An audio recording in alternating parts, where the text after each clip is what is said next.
السلام علیکم ورحمۃ اللہ وبرکاتہ۔ بسم اللہ الرحمن الرحیم، الصلاۃ والسلام علی رسولہ الکریم وعلی آلہ وصحبہ اجمعین، اما بعد۔ لموقف ساعة فی العلم خیر من قیام لیلۃ القدر عند الحجر الاسود۔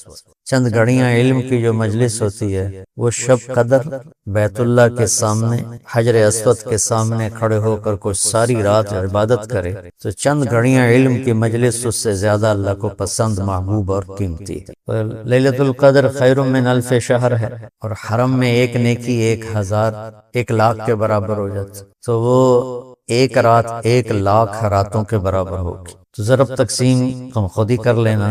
آج کچھ باتیں بڑی اہم ہیں، سارا قرآن ہی اہم ہے، کوئی ایک لفظ کیا ایک زیر زبر بھی غیر اہم ہے، لیکن آج کی باتیں گھر کی زندگی سے متعلق اور کچھ جناب رسول اللہ صلی اللہ تعالی علیہ وسلم کی ذات گرامی اور ان کے عظمت سے متعلق ہیں۔ جب اسلام ابتدا میں تھا تو حرم شریف میں تو مکہ ہی تھا، وہیں نماز فرض بھی کوئی نہیں تھی، 10 سال کے بعد نماز فرض ہوئی۔ جب آپ ہجرت کر کے مدینہ تشریف لے گئے تو 18 ماہ بیت المقدس کی طرف نماز پڑھتے رہے، اور ان میں اتنا فرق ہے، ادھر بیت المقدس اور ادھر بیت اللہ۔ مدینہ میں بیت اللہ جنوب کی طرف، تو شمال میں بیت المقدس اور ادھر مکہ۔ آپ کی بڑی تمنا تھی کہ جو قبلہ ابراہیمی ہے وہ میرا کعبہ بن جائے، وہ میرا قبلہ بن جائے، یہ آپ کی تمنا تھی۔ تو 18 مہینے آپ اس طرف منہ کر کے پڑھتے رہے۔ بنو سلیم کی ایک معزز خاتون تھیں، برا بن معرور رضی اللہ تعالیٰ عنہ کی والدہ، ام برا بن معرور، وہ بیمار ہو گئیں، تو ان کا حال پوچھنے کے لیے آپ تشریف لے گئے ان کے محلے میں، وہ تھوڑا فاصلے پہ تھا، پیدل گئے۔ تو انہوں نے کہا یا رسول اللہ، کھانا کھلائے بغیر ہم آپ کو واپس نہیں بھیجیں گے۔ تو انہوں نے کہا ٹھیک۔ تو انہوں نے بکرا ذبح کیا، پکایا، تیار کیا، کھلایا۔ اتنے میں عصر کی نماز کا وقت ہو گیا، تو مسجد قبلتین کا نام سنا نا آپ؟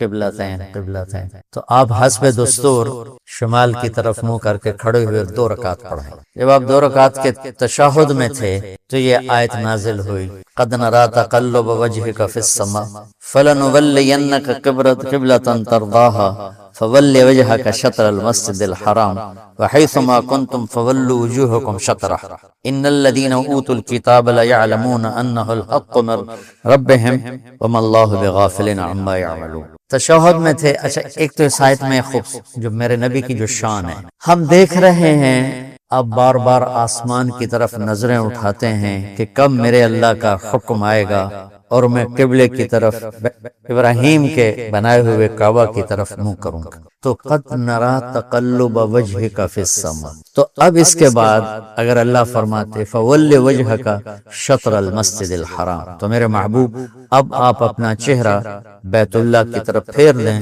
تو کوئی کمی ہے مضمون میں؟ سری ماری جاندے، یوں تو نہیں کیا جاتا۔ میں نے پوچھا ہے زبان سے بتا تو یوں کر رہے، یہ تو بھینس کرتی ہے یا گائے کرتی ہے یا بیل کرتا ہے۔ اس میں ایک آیت کا اضافہ میرے نبی کی شان بتاتا، قد نرى تقلب وجهك في السماء، ہم دیکھ رہے ہیں آپ بار بار آسمانوں کو دیکھتے ہیں کہ کب آئے گی وہی، فول وجهك شطر المسجد الحرام، ہم آپ کے اکرام میں کہہ رہے ہیں کہ آپ اپنا چہرہ ادھر پھیریے۔ اس کے بیچ ایک آیت آئی ہے فَلَنُوَلِّيَنَّكَ قِبْلَةً تَرْضَاهَا، میرے محبوب ہم ضرور آپ کا رخ ادھر پھیریں گے جس پر آپ خوش ہو جائیں گے، راضی ہو۔ کمال، اللہ ساری دنیا سے کہتا ہے مجھے راضی کرو، اور خود کہتا ہے میرے محبوب میں نے آپ کو راضی کرنا ہے۔ کیا کمال، کیا کمال، کیا بلند ہستی ہے۔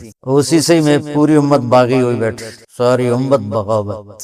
تو اس میں میرے نبی کی شان بڑی بلند ہو کے آئی کہ اللہ آسمانوں سے فرما رہے ہیں کہ ہم میرے محبوب آپ کو خوش کر لیں، ہم آپ کو راضی کر لیں، آپ کو وہ قبلہ دیں گے جس سے آپ خوش ہو جائیں۔ اور وَلَسَوْفَ يُعْطِيكَ رَبُّكَ فَتَرْضَىٰ، یہ وہاں بھی یہی شان میرے نبی کی ہے کہ اللہ تعالیٰ فرما رہے ہیں میرے محبوب میں آپ کو اتنا دینے والا ہوں کہ آپ راضی ہو جائیں۔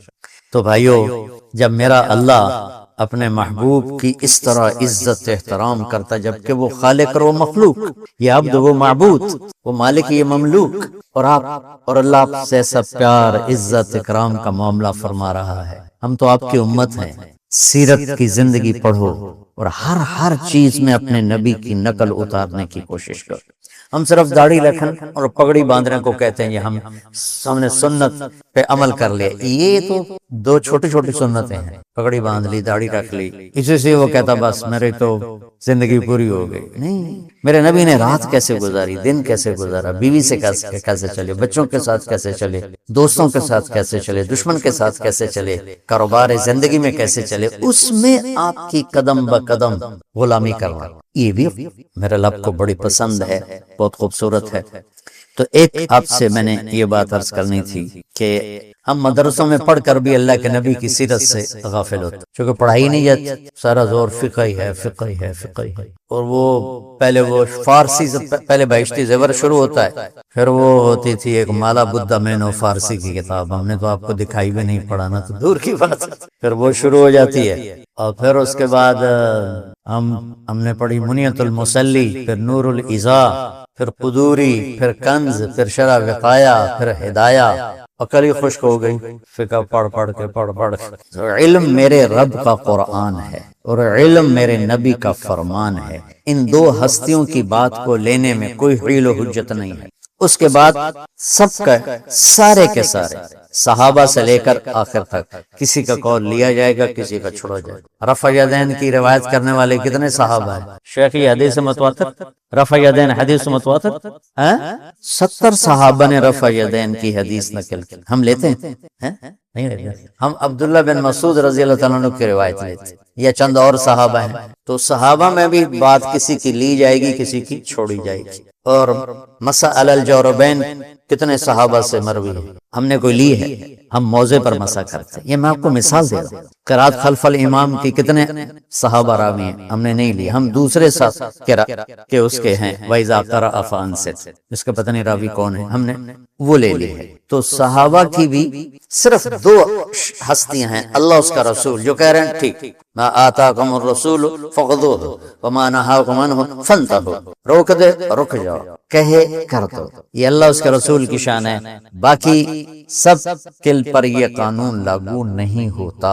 تو ہمارا علاقہ چونکہ ہندوؤں سے مسلمانوں، اور ہندو میں دیوتا ہوتے تھے، اوتار ہوتے تھے، برہمن ہوتے تھے، اور ان کے بڑے بڑے فروحت ہوتے تھے، تو وہ تقریباً ہندو ان کو خداؤں کے قریب لے جاتے تھے، بلکہ وہی ان کے بھگوان ہوتے تھے۔ ہم اس معاشرت سے اسلام میں آئے، ہم نے یہاں اپنے بزرگوں کو، اولیاء کو اس طرح مان لیا جیسے نبی ہوتے ہیں، کہ جیسے نبیوں سے کوئی خطا نہیں ہوتی، ان سے بھی کوئی خطا نہیں ہوتی، جیسے نبی کی بات پتھر کی لکیر ہے، ان کی بات بھی پتھر کی لکیر ہے، پتھر کی لکیر صرف میرے نبی کی بات ہے، اور پتھر کی لکیر صرف میرے اللہ کی بات ہے، ان دونوں کی عظمت اپنے دلوں میں اتارو۔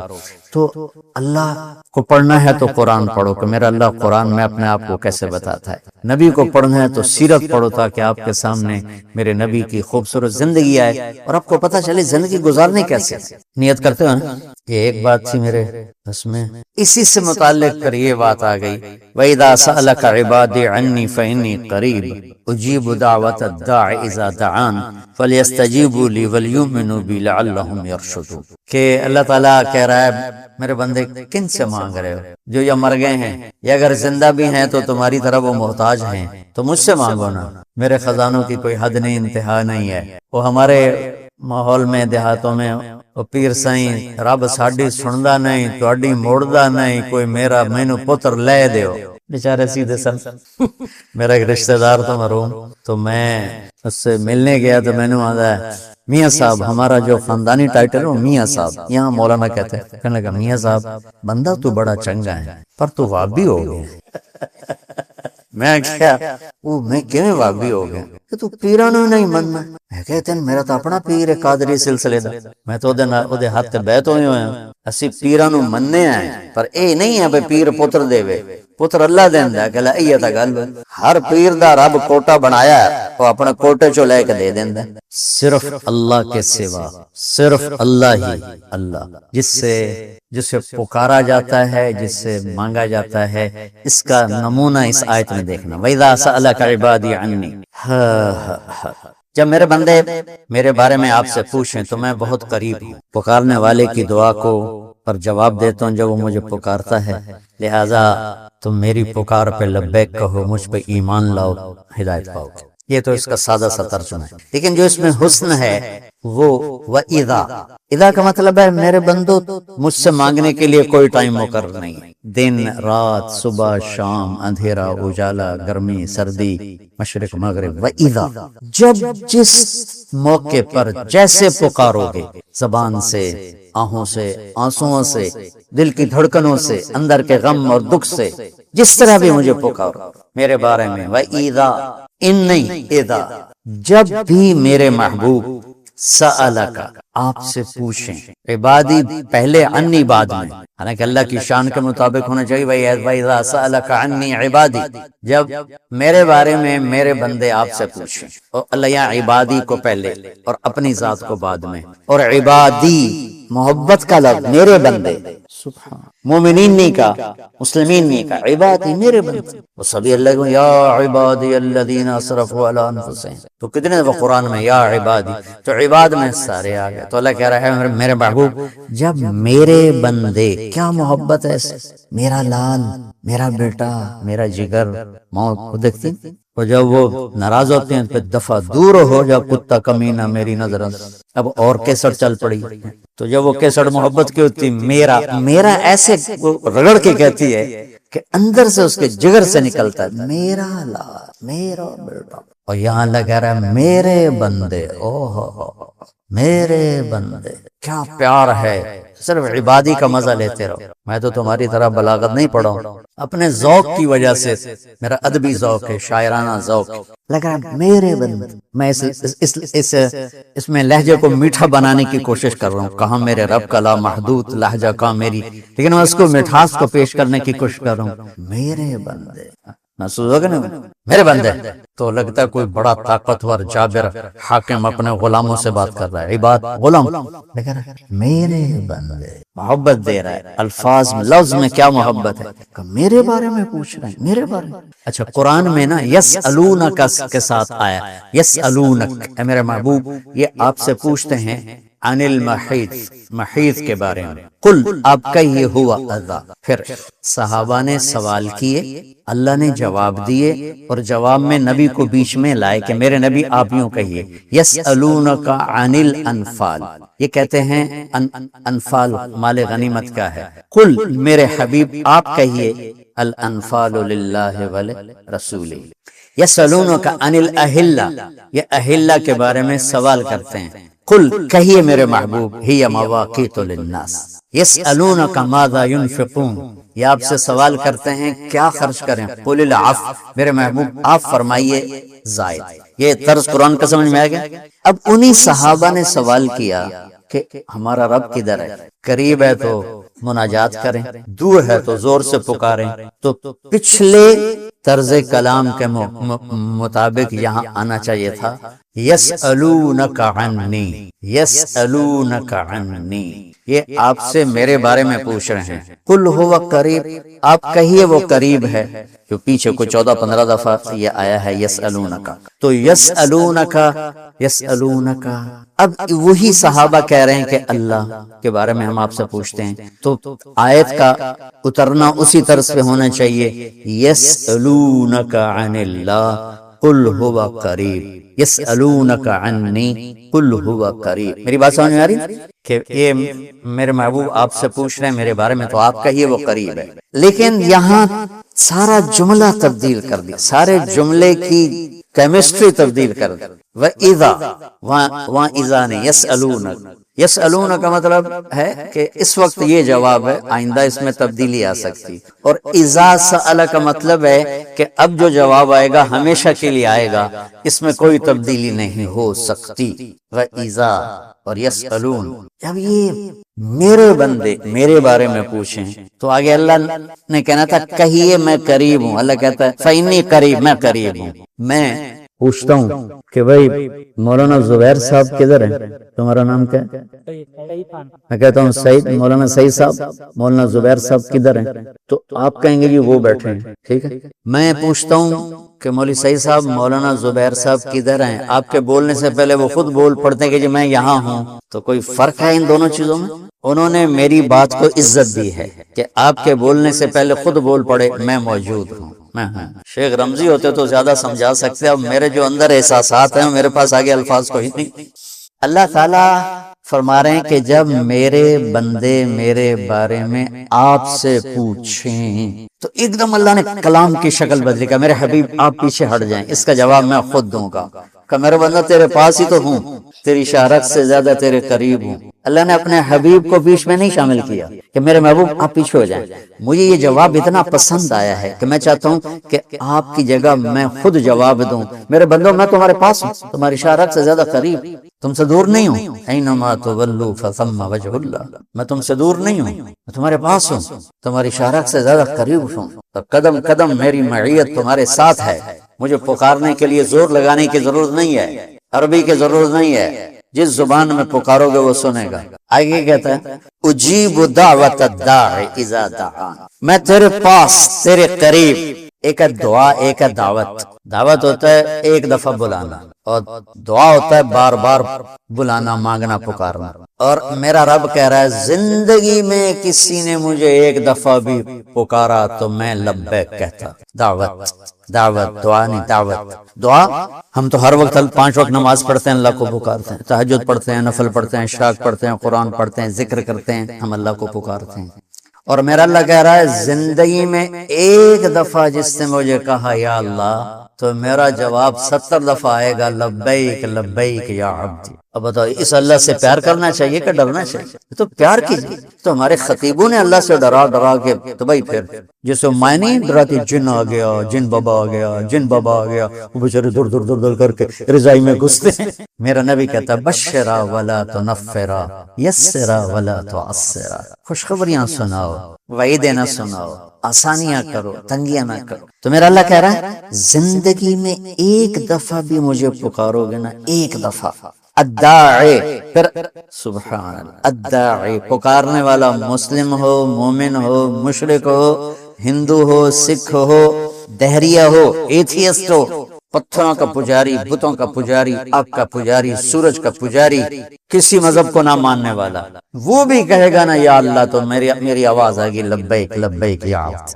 بچہ اب گھروں میں بچہ ماں سے کہتا اماں، وہ کہتی جی جی میرا لال، وہ پھر کہتا اماں، وہ کہتی جی، وہ پھر کہتا اماں، وہ کہتی پھر وہ کہتا اماں، وہ کہتی بکواس نہ کر، تم ساری رات اپنے رب کو پکارو، ساری رات وہ تمہیں لبیک لبیک سے جواب دیتا رہے گا، ساری زندگی اسے پکارو، ہر پل اس کے طرف سے لبیک میرا بندہ، لبیک میرا بندہ، لبیک میرا بندہ۔ حضرت تھانوی رحمۃ اللہ علیہ، مولانا اشرف علی تھانوی رحمۃ اللہ علیہ کے مواعظ میں ہے ایک قصہ، تو لہٰذا اس کی سند کی تو میرے پاس کوئی چیز نہیں ہے، لیکن چونکہ انہوں نے نقل کیا میں بھی نقل کر دیتا ہوں کہ ایک شخص پتھر کا پجاری تھا، تو ہر وقت دو یا سنم اس کے سامنے بیٹھ کے بولا کرتا تھا۔ 70 برس گزر گئے تو ایک دفعہ اس کی زبان سے نکل گیا یا سمد، یا سمد، تو اللہ نے کہا لبیک لبیک میرا بندہ، میں حاضر میرا بندہ۔ فرشتوں نے کہا یا اللہ یہ تو تجھے جانتا ہی نہیں ہے، زبان پھسل گئی۔ اللہ نے فرمایا 70 سال سے انتظار کر رہا تھا کہ کبھی تو مجھے پکارے گا، آج چاہے بھولے سے پکارا ہے میں جواب دوں گا۔ اس کا تو پتہ نہیں پیچھے سند کیا ہے، لیکن ایک میں حدیث آپ کو پیش کرتا ہوں کہ جب قارون زمین میں دھس رہا تھا اور اللہ نے 2 رکوع اتارے، ان قارون کان من قوم موسیٰ فبغى علیہ فخسفنا به وبداره الارض۔ قارون نے کیا کیا تھا؟ موسیٰ علیہ السلام کے لیے ایک عورت کو تیار کیا، موسیٰ علیہ السلام نے زکوٰۃ مانگی، بنو اسرائیل کی زکوٰۃ تھی 1 لاکھ پہ 10,000، ہماری زکوٰۃ ہے 1 لاکھ پہ 2,500، اتنا فرق، پھر بھی لوگ نہیں دیتے ہیں، اور ان کی 10,000۔ جب اس نے حساب کیا وہ تو کروڑوں میں چلی گئی، انہوں نے کہا کون اتنا دے؟ اس نے ایک عورت کو پیسے دیے کہ تو موسیٰ علیہ السلام پہ نا بدکاری کی تہمت لگا تھی، اور پھر اور بھی دوں گا۔ موسیٰ علیہ السلام بیان فرما رہے تھے، یہ قارون کھڑا ہو گیا کہ جی جو آدمی زنا کرے اس کی کیا سزا ہے؟ موسیٰ علیہ السلام نے فرمایا اس کو سنسار کے پتھر مار کے ہلاک کیا گیا۔ تو کہنے لگا یہ عورت کیا کہتی ہے؟ اس نے اشارہ کیا، وہ کھڑی ہو گئی، کہ کیا کہتی ہو؟ اس کی جب نور نبوت پہ نظر پڑی کہ میں کچھ نہیں کہتی، مجھے اس نے پیسے دیے تھے کہ میں آپ پہ گناہ کی تہمت لگاتا۔ تو موسیٰ علیہ السلام سجدے میں چلے گئے، جلالی نبی، تو اللہ نے کہا زمین تیرے تابع ہے، جو کہے گا کرے گا۔ وہ کھڑے ہوئے تو موسیٰ علیہ السلام نے زمین سے کہا پکڑ لے اس کو، تو زمین نے اس کو ایسے سے کھینچا اور اس کے پاؤں اندر گئے، کہنے لگا موسیٰ مجھے معاف کر دو، آئندہ نہیں کروں۔ تو موسیٰ علیہ السلام نے فرمایا اور پکڑ لو، وہ گھٹنوں تک چلے گئے، موسیٰ مجھے معاف کر دو، میں آئندہ نہیں کروں گا۔ جتنی دفعہ وہ کہتا میں آئندہ نہیں کروں گا، موسیٰ علیہ السلام کہتے اور پکڑو اور پکڑو اور پکڑو، یہاں تک کہ وہ سارا اپنی بدنصیبی لے کر زمین میں زندہ زمین میں دھنس گئے۔ ہاں فإنی قریب اجیب دعوت الداع اذا دعان۔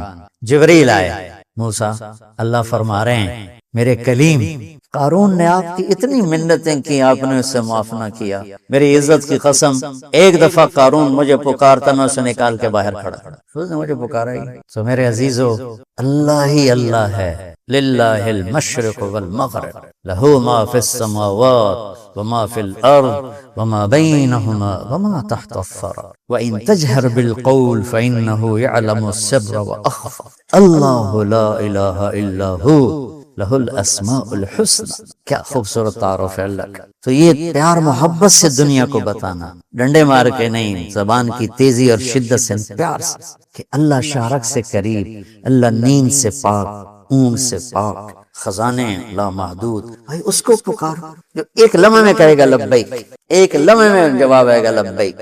تو اللہ وَإِذَا سَأَلْتَ فَاسْأَلِ اللَّهِ وَإِذَا اسْتَعَنْتَ فَاسْتَعِنْ بِاللَّهِ۔ نفل پڑھو دعا مانگو، نفل پڑھو دعا مانگو۔ یہ اس کے اوپر رمضان کی بات آ رہی ہے، شہر رمضان الذی انزل فیہ القرآن، یہ رمضان کا مہینہ ہے جس میں ہم نے قرآن کو اتارا۔ میں بارہا بتا چکا ہوں، رمضان کا مطلب ہے جل جانا۔ اس میں اللہ پورے مہینے کے روزے کے بدلے میں اور رات کی تراویح کے بدلے میں اللہ ایمان والوں کے گناہوں کو جلا دیتا ہے، پاک صاف کر دیتا ہے، اس لیے اس کو رمضان کا مہینہ کہا جاتا ہے۔ اور اللہ تعالیٰ نے، اللہ کا عرش اس میں پہلے آسمان پہ آ جاتا ہے، تو اس میں یہ آئی ہوئی ہے آیت۔ پھر آگے رمضان شروع ہو جاتا ہے کہ سیزن ہوتے ہیں، رمضان دعاؤں کا سیزن ہے، مانگو اللہ سے کھل کے مانگو کہ اس کے خزانوں میں کوئی کمی کوئی نہیں ہے۔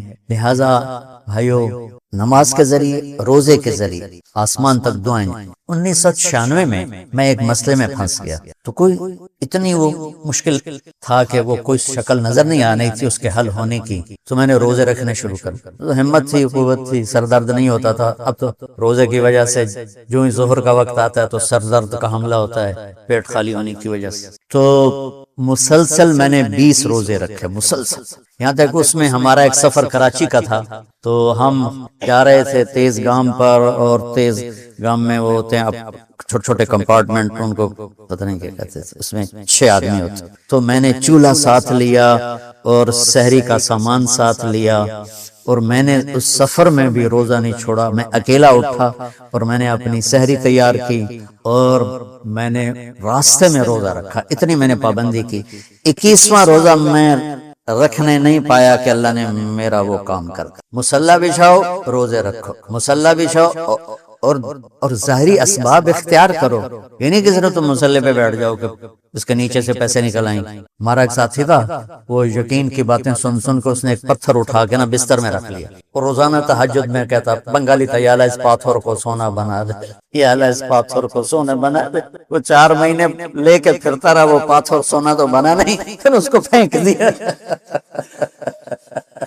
تو اپنی ظاہری کوشش پوری ہو اور پھر اللہ سے مانگا جائے۔ تو روزہ، ایک اور واقعہ یاد آ گیا، میہ فارقین شام کا شہر تھا اور اس کا قلعہ تھا پہاڑ پر۔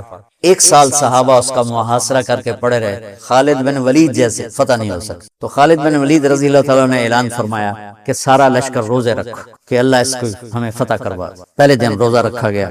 خالد بن ولید افطاری کے لیے خیمے میں آئے تو افطاری کوئی نہیں تھی، تو ان کو خیال آیا غلام میرا بیمار ہوگا، انہوں نے پانی پی کے روزہ افطار کر لیا۔ اگلے دن پھر ان کو خیال آیا، اگلے دن آئے تو پھر افطاری کوئی نہیں، پھر ان کو خیال آیا کہ غلام بیمار ہوگا، پانی پی کے افطاری کر لیا۔ تیسرے دن پھر افطاری کوئی نہیں تو اس کو بلا لیا، کہا بھائی خیریت ہے، آپ بیمار ہیں؟ کہا جو نہیں۔ کہا میری افطاری نہیں ملتی مجھے۔ کہا جو میں تو روز رکھتا ہوں۔ کدھر؟ کہا جی خیمے میں۔ کہاں چلی جاتی ہے؟ مجھے کیا خبر، میں تو رکھ کے چلا جاتا ہوں۔ کہا اچھا آج پہرا دیں گے۔ تو جب اس نے لا کے افطاری رکھی اور یہ ایک طرف چھپ کے بیٹھ گئے تو ایک کتا آیا اور خیمے کے پیچھے سے وہ گھسا اور وہ جو روٹی پڑی تو اس کو منہ میں ڈالا اور بھاگ پڑا۔ خالد بن ولید فرمانے لگے یہ کچھ اس کے پیچھے راز ہے۔ انہوں نے کتے کے پیچھے دوڑ لگا دی اور کتا آگے آگے، خالد بن ولید پیچھے پیچھے۔ تو وہ کتا ایک ندی سی تھوڑے تھوڑے پانی والی ندی میں گھسا، وہ بھی گھسے۔ آگے ایک چھوٹا سا سوراخ تھا، اس میں گھس گیا۔ خالد بن ولید لمبا قد اور پتلے جسم کے تھے، دیکھنے میں لگتے تھے جیسے کوئی مکے دی مارن، لیکن انہوں نے پہاڑوں کو راستے سے ہٹا دیا۔ سیف اللہ، اللہ کی تلوار۔ زید بن، آپ نے موتا کا لشکر بھیجا تو آپ نے کہا تمہارے امیر ہیں زید بن حارثہ، یہ شہید ہو جائیں تو پھر جعفر ہیں آپ کے چچا زاد، یہ شہید ہو جائیں تو پھر عبداللہ بن رواحہ، یہ شہید ہو جائیں تو پھر جس کو چاہو امیر بنا لینا۔ تو خالد بن ولید رضی اللہ تعالیٰ عنہ کی پہلی جنگ تھی یہ موتا، اسلام لائے اور یہ جنگ پیش آ گئی، صلح حدیبیہ کے بعد کی بات ہے۔ تو یہ موتا اردن میں ہے، میں وہاں دو دفعہ گیا ہوں۔ زید بن حارثہ شہید ہو گئے تو جعفر طیار، جعفر طیار کیوں کہتے ہیں ان کو جھنڈا پکڑا تو انہوں نے ہاتھ کاٹ دیا، تو انہوں نے دوسرے ہاتھ میں لے لیا، انہیں وہ ہاتھ کاٹ دیا، تو کٹے ہاتھوں سے جھنڈے کو یوں چمٹا لیا، انہیں پیچھے سے کاٹ دیا تو جھنڈا گر گیا۔ تو اللہ کے نبی مسجد نبوی میں بیٹھے ہوئے تھے اور فرما رہے تھے زید آگے بڑھ رہا ہے اور قتال کر رہا ہے اور وہ قتل ہوا اور وہ گیا جنت میں۔ پھر آپ نے فرمایا اب جھنڈا جعفر نے اٹھایا ہے اور وہ آگے بڑھا ہے، اس کے دونوں ہاتھ کٹے اور وہ گرا اور وہ گیا جنت میں، اور اس کے دونوں ہاتھوں کے بدلے میں اللہ نے جعفر کو 2 پر دے دیے ہیں جس سے وہ جنت میں اڑتا پھرتا، اس لیے ان کو کہتے ہیں جعفر طیار۔ یہ اللہ کے نبی کی خوشخبری تھی کہ جعفر کو اللہ نے 2 پر دیے جس سے وہ جنت میں اڑتا پھرتا ہے۔ پھر آپ نے کہا اب جھنڈا اٹھایا عبداللہ بن رواحہ نے، وہ آگے بڑھا، قتال کیا، قتل ہوا اور تھوڑے لمحے کے بعد فرمایا وہ گیا جنت میں، جھنڈا گر گیا، اب کوئی اٹھانے کی ہمت نہیں رکھا۔ تو ثابت بن اکرم ایک انصاری صحابی ہیں، انہوں نے جھنڈا اٹھایا، کبھی جھنڈا پکڑو، جھنڈا پکڑو، ہاتھ سے نکل رہی ہے جنگ۔ تو لوگوں نے کہا تو ہی پکڑ لے، تو بدری آدمی۔ ثابت بن اکرم بدری صاحب، کہا بھائی میرے بس کا نہیں ہے، کسی اور کو پکڑاؤ۔ تو افرا تفری میں کس کے منہ سے نکلا خالد کو پکڑاؤ، وہ نہیں پتا، جا شور شرابہ تھا تو کسی نے کہا خالد کو پکڑاؤ، یہ کہنا تھا کہ سب نے کہا خالد کو دو، خالد کو دو۔ اب اللہ کے نبی خاموشی سے اوپر دیکھ رہے ہیں، سامنے سناٹا اور ادھر یہ ہو رہا ہے، تو آخر سب نے کہا خالد تو وہ جھنڈا اٹھا۔ وہ کہنے لگے میں تو نیا مسلمان ہوں اور میری پہلی جنگ ہے، بابا کسی پرانے آدمی کو دو۔ تو سامنے گئے تو ہی لے، تو ہی لے، تو ہی لے۔ تو خالد نے ایک ہاتھ میں جھنڈا پکڑ کے دوسرے ہاتھ سے جب یوں تلوار لہرائی نا تو میرے نبی نے فرمایا اب اللہ نے اپنی تلواروں میں سے ایک تلوار کو نکال لیا ہے، سیف اللہ، سیف اللہ۔ اس دن آپ کے ہاتھ سے 9 تلواریں ٹوٹیں لڑتے لڑتے، پھر اللہ نے ان کے ہاتھوں فتح نصیب فرمائی۔ 3000 کے لشکر نے 1 لاکھ پہ غلبہ پایا۔ پانی پڑھو تو وہ اس سوراخ میں گھس گئے تھے پتلے، تو چلتے رہے سے رینگتے رینگتے رینگتے رینگتے رینگتے وہ سوراخ قلعے کے اندر جا کے کھلا۔ اللہ نے روزے کی برکت سے ایک کتے کے ذریعے سے راستہ دکھا دیا۔ تو حضرت خالد بن ولید نے کہا بھائی 100 آدمی تیار ہو جاؤ، پتلے پتلے، آج رات فتح ہے انشاءاللہ۔ تو ان کو لے کے گھسے، صرف 88 اندر جا سکے، 12 ذرا تھوڑے سے ہیوی تھے وہ نہیں گھس سکے، تو 88 آدمیوں کو لے کر وہ اس سوراخ میں سے رینگتے ہوئے قلعے میں داخل ہوئے اور جا کے حملہ کیا، اور اللہ نے دروازہ کھول دیا، اللہ نے فتح نصیب فرمائی۔ تو روزہ اور نماز دنیا اور آخرت کے کام بنانے کا وسیلہ اور ذریعہ ہے، اگر ہم اس کو یقین کے ساتھ کریں۔ جب مشکل پیش آئے اپنا ظاہری سبب بھی اختیار کرو اور نماز بھی پڑھو۔ 1984 میں ہمیں 3 سال نقصان ہوا، 81، 82، 83، بارش سری، کپاس ریزہ ریز۔ اب ذمہ داروں کے پاس کوئی جمع پیسہ تو ہوتا نہیں، تو قرضے چڑھ گئے اور ڈر لگا کہ اب شاید کوئی زمین بیچ کے اتارنے پڑے۔ تو میں رائمنڈ سے مجھے بیماری کی وجہ سے چھٹی ملی تھی، میں گھر پر تھا، میں نے ابا سے کہا اس دفعہ میں کپاس کی کاشت کرواؤں، تو کہنے کہ بیٹا کروا لو۔ تو کپاس میں پھر سارے جو تھے اس زراعت کے ماہرین ان کو لے کر ان کے ساتھ کرتے کرتے کرتے اللہ نے اس کو پورے علاقے کی سب سے خوبصورت کپاس بنا دی۔ اب مجھے کسی نے کہا اس پر نا سپرے میں 1 کلو یوریا ڈال کر نا پر ایکڑ 1 کلو یوریا کا سپرے کر لو پانی کے ساتھ اور دوا کے ساتھ۔ میں نے کہا اس سے کیا ہوگا؟ کیسے پتوں پر ڈائریکٹ جب پڑے گی نا کھاد تو وہ جلدی سبز ہو کر۔ میں نے کہا ٹھیک۔ وہ مجھے یاد نہ رہا، میں نے 1 کی بجائے 5 کلو ڈال دی۔ اچھا شام کو ہم اپنے تایا مرحوم کے ڈیرے میں اکٹھے بیٹھے تھے تو وہ میری کپاس کی بڑی تعریف ہو رہی تھی، تو میں نے کہا میں نے آج ایک کام اور بھی کیا ہے، یہ عشاء کے بعد کی بات۔ کہنے لگے کیا کیا؟ میں نے کہا میں یوریا کھاد دا سپرے ٹھوک دیتا ہے۔ میرے تایا زاد میاں لیاقت صاحب ماشاءاللہ حیات ہیں، کہنے لگے کتنی کھاد پائی ہے پر ایکڑ؟ میں کہ 5 کلو۔ کہ مولوی دا مولوی رہ گیا اے صبح تائیں ساری سڑ جاونی۔ میں کہا کیوں؟ کہ یوریا تو 5 گنا زیادہ پاتا ہے، اے ساڑ دیندا پتیاں نوں۔ میں کہا ہن کی کرا؟ کہنے لگے پانی دا سپرے کرا۔ میں کہ راتی کتھوں کراواں؟ اور کوئی دسو کہ بارش ہو جاوے۔ میں گھر جا رہا تھا نا ڈیرے سے تو میں واپس مسجد چلا آیا۔ میں کہا اللہ میری عزت رکھ، ستمبر کا مہینہ تھا، بارشیں ختم ہو گئی تھی۔ میں کہا جی تو راتی بارش نہ کیتی نا تو میں بڑا بدنام ہو جاؤں، ساری میری کیتی کرائی کھو چ گئی، جتنا پیسہ لگایا تھا وہ میرے اپنے ہاتھوں، اور مجھے تانے الگ ملیں گے، مولویوں کو تو دنیا کا پتہ کوئی نہیں، تجھے نمازیں پڑھا کر۔ میں کہا یا اللہ میں بڑا ذلیل ہوں گا، مجھے بارش دے دے، تیری بڑی مہربانی۔ تہجد میں گڑ گڑ گڑ گڑ کی آوازیں آئیں تو میری آنکھ کھلی تو بارش کا ایسے طوفان، میں کہہ رہا کم بن گیا۔ تو فجر کی نماز بڑے مشکل سے میں پہنچا مسجد میں نکلا تو آگے میرا کزن آ رہا تھا، کہنے لگا ساڈا کی قصور ہے؟ میں نے پوچھا کیا ہوا؟ کہ تو نے تو غلط سپرے کرایا، تو تیری دعا پہ اللہ نے بارش کر کے دھو دیا، ہمارے تو ٹھیک سپرے تھے وہ سارے ضائع ہو گئے۔ تو بچوں نماز اور روزہ ظاہری اسباب کے ساتھ بہت بڑی طاقت، نماز سے دل لگاؤ، روزے سے دل لگاؤ۔ میں بہت روزے رکھتا تھا جب مجھے سر درد نہیں ہوتا تھا، چونکہ مجھے بھوک پیاس مجھے گراتی نہیں تھی نا، مجھے احساس ہوتا تھا۔ اب جوان ہو، آگے ایک اور بڑا خوبصورت مضمون آ رہا ہے روزے کے ساتھ ہی، احل لکم لیلۃ الصیام الرفث الی نسائکم ہن لباس لکم وانتم لباس لہن۔ لگتا ہے بڑے ہی بھوکے بیٹھے ہو۔ یہ تو میرا فیورٹ مضمون ہے نا، کہ اللہ فرما رہا ہے کہ تمہاری بیویاں تمہارا لباس ہے، اور اللہ عورتوں سے فرما رہا ہے تمہارے خامن تمہارا لباس۔ اس ایک لفظ میں میرے اللہ نے خامند اور بیوی کے رشتے کی قیمت، قدر، حسن، جمال اور اس کی بقا اور اس کی اہمیت ساری ایک لفظ لباس میں بتا دی۔ میرے اور لباس کے درمیان کوئی چیز حائل ہو سکتی؟ کوئی بھی نہیں ہو سکتی۔ میرے جسم سے میرا لباس ملا ہوا ہے۔ یہ رشتہ ایسا ہونا چاہیے میاں بیوی کی محبت کا کہ وہ 2 جسم اور 1 جان بن جائے۔ کیا ہے؟ من تو شدم تو من شدی، من جان شدم تو تن شدی، تا کس نہ گوید بعد ازیں من دیگرم تو دیگری، آفاقہا گردیدہ ام بسیار خوباں دیدہ ام، مہر بتاں ورزیدہ ہم لیکن تو چیزیں دیگری، من تو شدم تو من شدی، من جان شدم تو تن شدی، تا کس نہ گوید بعد ازیں من دیگرم تو دیگری۔ یہ اسی آیت کا ترجمہ ہے کہ خامند اور بیوی کا رشتہ ایسا ہے کہ جانیں 2 ہیں اور روح 1، جسم 2 ہیں روح 1، ہن لباس لکم وانتم لباس لہن۔ دیکھو مجھے کتنا ہی غصہ چڑھ جائے میں اپنے لباس کو پھاڑوں گا، کتنا ہی غصہ چڑھ جائے اس پر چائے ڈالوں گا، اس کو کینچی سے کاٹ دوں گا، کسی اور کا گریبان میں پھاڑوں گا، اپنا کبھی نہیں پھاڑوں گا۔ کتنا ہی بیوی پہ غصہ آ جائے یا بیوی کو کتنا ہی خامند پہ غصہ آ جائے، ایسے بول نہ بولے کہ محبت کا لباس پھٹ جائے۔ محبت ایک نازک سا رشتہ ہوتا ہے، یہ رویوں سے باقی رہتا ہے اور بد اخلاقی سے ختم ہو جاتا ہے۔ دودھ پلانے والی ماں بھی اگر بیٹے پہ سختی کرے گی تو بیٹے کے دل سے محبت کی شمع بجھ جائے گی۔ تو بیوی تو ایک باہر سے آیا ہوا رشتہ ہے۔ خونی رشتوں میں سب سے قریب رشتہ ماں اور باپ، اگر ان میں شدت ہوگی تو بغاوت آ جائے گی۔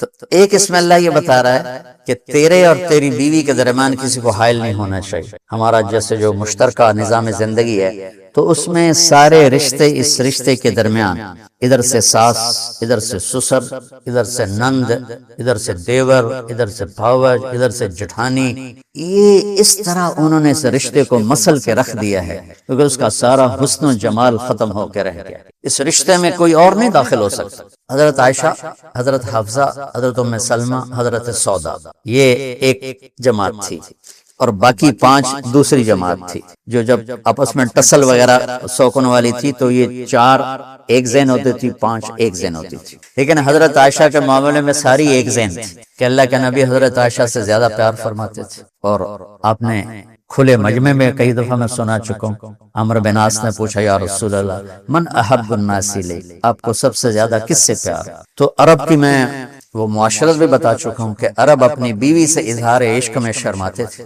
اور معشوقہ سے اظہار عشق میں فخر. جیسے آج کا گرل فرینڈ کا ٹرینڈ ہے، میری اتنی گرل فرینڈ ہے، میری اتنے بوائے فرینڈ ہے. برباد ہوگی ہماری معاشرت، ہمارے بچے بچیاں. اس نظام تعلیم نے انہیں تباہ کر کے رکھ دیا اور انسانیت آنسو بہت جو صرف اخلاقی پستی ہے. اسلام میں خوبصورت مذہب ہے، دین ہے جو صرف نکاح کا رشتہ قائم کرتا ہے لڑکے لڑکی کے درمیان، باقی ہر رشتہ حرام. تو انہوں نے کہا یا رسول اللہ آپ کو سب سے زیادہ کس سے پیار ہے؟ ہم نے کہا عائشہ. اتنے زور سے کہا کہ سارے مجمع نے سن. وہ کہنے گھبرا گیا کہ یا رسول اللہ یہ نہیں، مردوں میں کون کس سے زیادہ پیار؟ تو آپ نے ابو بکر کی بجائے کہا عائشہ کے عباس. تو ازواج مطہرات نے حضرت بی بی فاطمہ رضی اللہ عنہ علیہ السلام کو بھیجا کہ آپ جا کے بات کریں. تو وہ تشریف لائیں تو حضرت عائشہ کے گھر کی باری تھی کہ یا رسول اللہ آپ کی بیگمات ابو بکر کی بیٹی کے بارے میں شکایت کرتی. تو آپ نے یہ نہیں پوچھا کیا شکایت کرتی ہیں. خامد اور بیوی کے رشتے میں فاطمہ جیسی بیٹی بھی داخل نہیں ہو سکتی. آپ نے کہا بیٹی آپ کو یہ پسند نہیں ہے کہ جس سے آپ کا باپ محبت کرے آپ بھی اس سے محبت کریں؟ تو جنت کی سردار خاتون چپ کر کے واپس آ گئی. فرمایا آپ جانو آپ کا کام جانے، میں اپنے ابا سے دوبارہ بات نہیں کروں گی. یہ وہ رشتہ ہے. اب تم نوجوان ہو، تمہاری شادیاں ہوگی تو ساس بہو بڑا خوبصورت رشتہ ہے. دیکھو میں نے میری 2 بیٹیاں تھیں، میں نے ان کی شادی کر لی. اب میں بیٹیوں سے خالی ہو گیا تو میں نے اپنے 2 بیٹوں کو شادی کی، 2 بہویں لے کر آیا. تو ہم دونوں نے طے کیا کہ ہماری بیٹیاں ہمارے گھر آ گئیں، اب ہم ان سے بیٹی والا سلوک کریں. جب انہوں نے دیکھا کہ ہم ان کے ساتھ بیٹی جیسا سلوک کرتے، انہوں نے ہمیں ماں باپ بنا لی. تو وہ ہماری خدمت ہماری بیٹیوں سے بھی زیادہ کر رہے ہیں. محبت بہوؤں سے تو نسل چلتی ہے، میری جو نسل چلے گی، میرے بیٹے کی جو نسل چلے گی وہ میری بہو سے چلے گی. تو اسی کو میں زخمی کر دوں تو پھل کیا لگے؟ درخت کو ایک زخم لگ جائے وہ پھل گٹا جاتا، مرجھا جاتا. اور یہ جو بچیاں ہیں یہ اپنے ماں باپ کو کھو کے چلی گئیں سسرال کے گھر. اب ان کی ماں اور باپ ان کے ساتھ نہیں ہیں تو یہ خامند کے ماں باپ کو اپنے ماں باپ بنا لے اور خامند کے ماں باپ انہیں اپنی بیٹی بنا لے، یہ انہیں اپنا ماں باپ بنا لے. تو کتنا یہ محبت کا رشتہ ہے. لیکن یہ ٹسل ٹکراؤ کا رشتہ بن کے رہ گیا ہے. چونکہ ہم نے اپنے نبی کی زندگی نہیں پڑھی تو پھر ہم سے اپنی بیویوں پر زیادتی ہوتی ہے، ماں کی وجہ سے، باپ کی وجہ سے، بھائیوں کی وجہ سے، بہنوں کی وجہ سے. ایک بات بہن کان میں ڈال لیتی ہے، یہ بہن سے رشتہ مضبوط ہے، بیوی سے بھی مضبوط نہیں ہے، تو اسی پہ چل کے اس کی بےزتی ہو رہی ہوتی ہے، اس کو ذلیل کیا جا رہا ہوتا ہے. ماں کچھ کہہ دیتی ہے. اور بعض نادان والدین ایسے ہیں جو بیٹی کی شادی کرنے کے بعد بھی اس پہ کنٹرول رکھتے ہیں، پیچھے سے اس کو ہدایات دیتے ہیں، تو انہیں ساس سے یہ کرنا ہے، سسر سے یہ کرنا ہے، خامن سے یہ کرنا ہے. یہ بیوقوف والدین بھی اپنی بچیوں کا گھر برباد کر دیتے ہیں. اور وہ معصوم بچی والدین سے تعلق کبھی زیادہ ہوتا ہے، خامن سے کم ہوتا ہے، تو وہ ماں باپ میری امی کہہ رہی میں کیا کروں، میرے ابو کہہ رہے میں کیا کروں. ایسے امی ابو سے ہاتھ جوڑ کے کہتا ہوں جب بیٹی کو رخصت کر دیا ہے تو اسے اس گھر میں بسنے دو. اس کو پیچھے سے جو لوگ اپنے تار ہلاتے رہتے ہیں وہ ان کے گھر اجڑ جاتے ہیں. تو اب عورت میرا لباس ہے، میں عورت کا لباس. اب عورت کی باری آ گئی کہ اب بیوی اور خامند کے درمیان بیوی کہے گی میں آپ کی بیٹی ضرور ہوں لیکن میرا خامند پہلے ہے. اب میرے باپ ضرور ہیں لیکن میرا خامند پہلے ہے. اب میری ماں ضرور ہیں لیکن میرا خامند پہلے ہے. اور بیٹا کہے گا ماں جی آپ میری ماں ہیں لیکن میری بیوی میری ہے. اب بجان میں آپ کا بیٹا ہوں، آپ مجھے حکم دے، میں آپ کی خدمت کروں، میں آپ کے لیے چائے بناتا ہوں، میں آپ کے کھانے کا، میری بیوی کی ذمہ نہیں ہے. تو اجتماعی زندگی نے برباد کر کے رکھ دیا ہے. کہیں اس کا ماشاءاللہ اچھے نمونے بھی ہیں، یہ بہت خوبصورت نظام زندگی ہے، لیکن غلط ہونے کی وجہ سے نا وہ پچھلی دفعہ میں نے اس پہ بات کی تو خواخے بڑا مشہور ہوا تھا. خواخے خوفناک لفظ.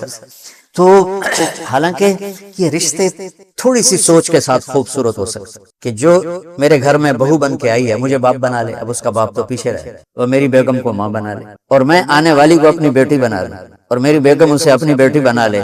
تو کتنا خوبصورت رشتہ. لیکن پہل سسرال سے ہوتی ہے، کوئی موقع ہاتھ سے جانے نہیں دیتے، خود ہی شادی کرتے ہیں، خود ہی برباد کر دیتے. لباس میں کوئی چیز حائل نہیں ہو سکتی، لہٰذا اس رشتے میں کسی کو اولاد بھی نہیں داخل ہو سکتی. کتنی بے وقوف مائیں ہیں جو اولاد کے پیچھے خامند کو بے عزت کر دیتی ہیں، یہ انتہائی خوفناک قدم ہے. اور کتنے بے وقوف باپ ہیں جو اولاد کے پیچھے بیویوں کو ذلیل کر دیتے. اولاد بعد میں ہے، اس رشتے کے بعد والدین، لڑکی کے والدین، لڑکے کے والدین، حالانکہ ان دونوں کے بچے یہ سب بعد میں ہیں، پہلے یہ خامد اور بیوی کا رشتہ ہے۔ سینکڑوں آیا اللہ نے اس پر اتاری ہیں، چونکہ اس سے آگے نسل نے چلنا۔ تمہارا ماحول ایسا ہے کہ اس میں خوبی نہیں دیکھتے۔ اور میرے نبی کی حدیث پاک یاد آئی، آپ نے فرمائی ہے میرے جو انصار ہیں یہ بڑے اعلیٰ لوگ ہیں، ان کے گھر میں جب کسی کی بیٹی شادی ہو کے آتی ہے تو اسے محسوس ہی نہیں ہوتا اپنے گھر میں ہوں یا سسرال کے گھر۔ تو میرے عزیزو، یہ بہت لمبی رات ہے، بہت بڑا پہاڑ ہے، یہ اللہ ہی اس کو ہلائے اور ہٹائے تو ہٹائے، لیکن میرے ذمے تو اگر چبت ہیں جماعت کی آستینوں میں، مجھے ہے حکم اذان لا الہ الا اللہ، میں تو کہتا رہوں گا۔ وہ جو گیت تم نے سنا نہیں، میری عمر بھر کا ریاض تھا، میرے درد کی تھی وہ داستاں جسے تم ہنسی میں اڑا گئے۔ گھر کی زندگی کو کسی نے نہیں، میں دعویٰ ایسے، اللہ مجھے معاف فرمائے، میں دعوے کے طور پہ نہیں کہہ رہا ہوں، اللہ کی نعمت کے طور پہ کہہ رہا ہوں کہ جس طرح اللہ نے مجھ سے، میرے ذریعے سے، میرے نبی کی گھر کی زندگی کو لوگوں کے سامنے پیش کروایا، یہ پہلی دفعہ ہوا ہے۔ بس عبادات عبادات عبادات عبادات۔ تو اب میرے شاگردوں، میں چاہتا ہوں آپ کے گھر میں جب کسی کی بیٹی آئے آپ کی بیگم بن کر، آپ کے والدین کی بہو بن کر، تو وہ اسے یوں لگے جیسے میں اپنے ماں باپ کے گھر۔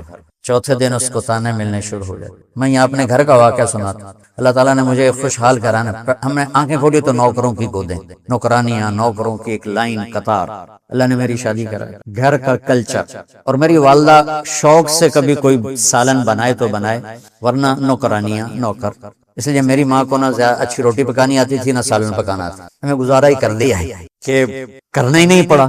اب میری شادی ہو گئی، میری بیگم فیصل آباد سے شہری لڑکی، ہم دیہات کے جانگلی لوگ، کوئی ایدیاں میں نا کہ یہ کیا کہتے ہو، اس کا کیا مطلب، او پراؤ او راؤ، وہ بیچاری سارا دن گم سم بیٹھی رہے، مجھے روئے، مجھے تو سمجھ میں نہیں آتا اب لوگ کیا باتیں کرتے۔ یہ اس کی کیفیت، اور جرگہ بیٹھ گیا، اب ساری بوڑھیاں، چاچیاں، پھوپھیاں، بہنا کٹھے ہو گئے، مقدمہ کی ہے، تیری ماں سارا دن چولہے تے سڑ دیے تے بیگم تیری پلنگ تے ٹھکتے بیٹھی ہوندی۔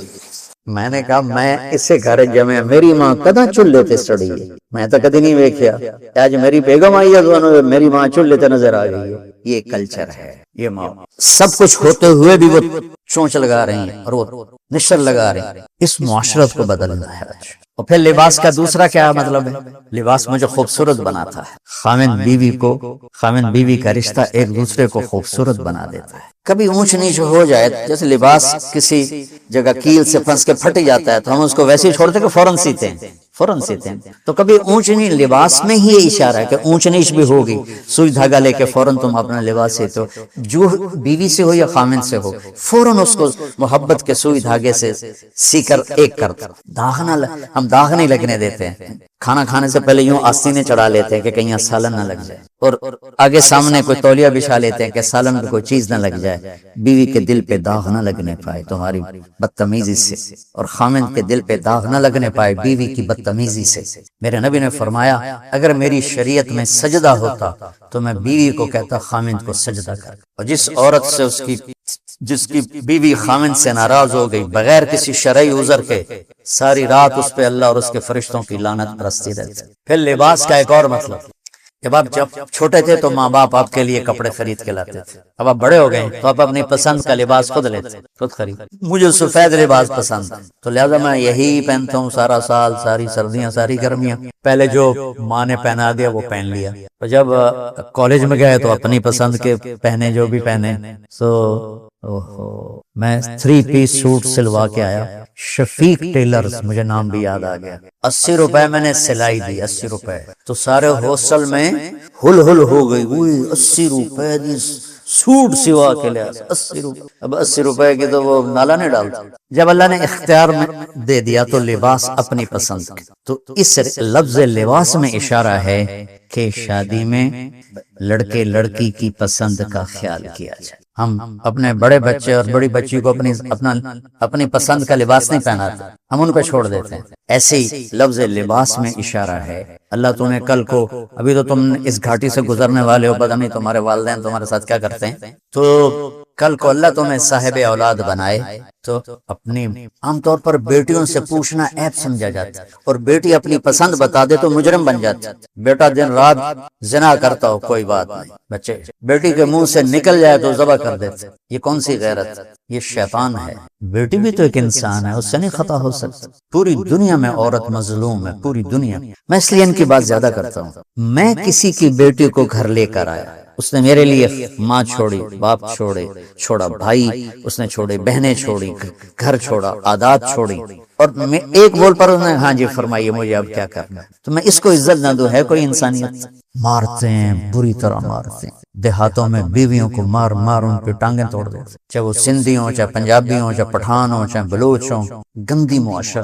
کیوں میرے نبی نے 9 شادیاں کی؟ صرف ہمیں بتانے کے لیے کہ گھر میں زندگی کیسے گزاری جاتی۔ چونکہ صرف اس کیمرے کے ذریعے بہت سے لوگ سن رہے ہیں، بہت سے گھروں میں سن رہے ہیں، تو اس لیے میں یہ بات آپ کے لیول کے نہیں، والدین کے لیول کی بات کر رہا ہوں کہ والدین کو چاہیے کہ وہ پہلے اپنے بچے سے بچی سے پوچھیں، یہاں کر دیں آپ کو منظور ہے؟ وہ کہے ٹھیک ہے تو ٹھیک۔ اور پھر یہ بھی کہتا ہوں کہ اتنے بھی دلیر نہ ہو جاؤ کہ ماں باپ کی رائے کو توڑ کے عدالت میں جا کے شادی کر لو، یہ بھی بہت غلط قدم۔ شرعن قانوناً ہو جائے گا لیکن زندگی کانٹوں کی سیج بن جائے گی، ماں باپ کی دعائیں ساتھ نہیں ہوں۔ اور ماں باپ سے کہتا ہوں کہ یہ ظلم مت کرو کہ اپنی مرضی مسلط کرو، یہ نہ کرو۔ تو اس خوبصورت رشتے کو اللہ نے لباس کے ذریعے ایسا حسین کر کے پیش کیا ہے کہ سبحان اللہ تعالیٰ ہمیں نبی والے اخلاق نصیب فرمائے۔